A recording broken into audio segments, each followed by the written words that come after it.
Welcome, I'm from the Motorola Moto C Plus, and today I'll show you how to transfer photos, videos, or any kind of other file from the device to an SD card or vice versa. And to begin, you want to open up the Downloads app, so pull up all the app tray and you'll find it right here. Tap on it, and then tap on the three bars right here. And you will find both of your storages, so your Moto C, the internal storage, and then your SD card.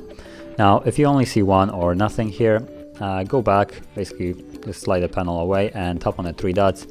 And I don't have the option right now because for me it's already enabled, but you will see an option here. I think it's gonna say something alongside of show internal storage or something like that, or show SD card, I'm not sure exactly, but something along show something. So just tap on it and then you will find both of them on here. And to get started with it, you want to open up one of them. I guess the photo that I have is located on the phone itself, so it's going to be the Moto C. And photos and videos that you capture with the device will always be located under the DCIM folder. So right here, you can see there's one. And screenshots should be located under Photos folder, or Pictures, my bad. And downloads will have any kind of file, image, or whatever it is that you have downloaded using just browser, and email, I think, as well. So basically find whatever that is that you want to copy wherever it's located. For me, it's just going to be that photo. And all you need to do is hold your finger and it gets selected. As you can see, there's a little check mark. And if you have multiple photos, you can just simply tap on them additionally to add the check mark to them as well, to as many photos as you want. And then you'll just reselect this. Then you'll have the option to copy or move.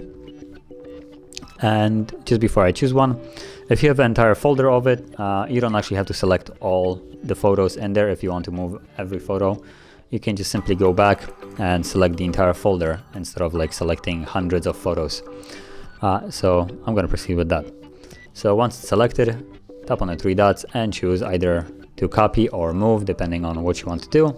Moving it basically removes it from the location that it is right now and moves it to your designated location of choice, while copying it basically creates additional copy of it while keeping the original one where it is right now.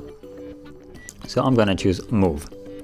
And once you select move, it basically gives you this overview. So you want to tap on the bars up here, and as you can see, there is nothing here. So we basically have to do this again. Show internal storage. As you can see, now there is the option. So once you tap on it, you'll see both of them. So the internal and SD card. Now the photo that I am moving was located on the device itself. So I'm going to choose SD card just to move it to a different complete location. And from here, I can move it directly to the SD card, or I should also be able to create a folder. If I want to, for instance, keep it consistent and move it to the same location, as in structurally the same location, I could create a new folder and here called basically the same thing. So the DCIM, for instance, and then move it into it. And if I go back, and now this is the Moto folder, as you can see, Moto. So the device, and if I go back to the DCIM, there is nothing here anymore, which previously there was one photo. And if I go back to now the SD card, which I moved the file there too, you can see that there is the photo. And you can move any kind of file, doesn't matter if it's photo, video, document, you will do it basically the same way as I did with a photo. So it works the same way. And if you found this video helpful, don't forget to hit like, subscribe, and thanks for watching.